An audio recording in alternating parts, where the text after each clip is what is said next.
почти специальности по сельхознаправлению.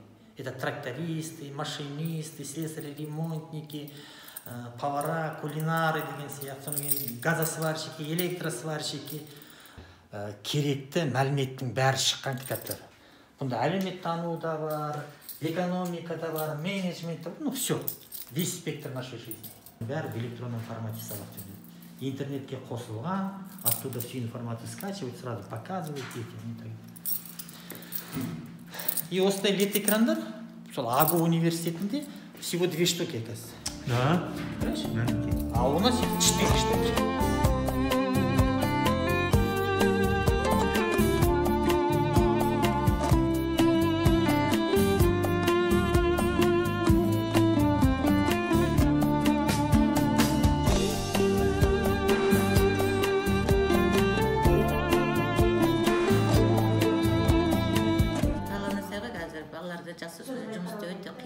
Соның ішінде зорлық-зомбылық, буллинг, кибербуллинг деп жатырмыз. Сол туралы біз колледжде жәнегі балалардың арасында сауалнама және жасырын түрде жүргіземіз.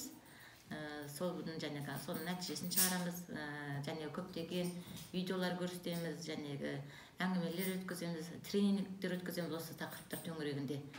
Соның балалар енді зорлық-зомбылық болмау керек қой бұл колледжге бала келгеннен кейін. Келеді қазақша қарапайым сөзді түсіндіреміз, бұл біреуге жамандық істемеу керек.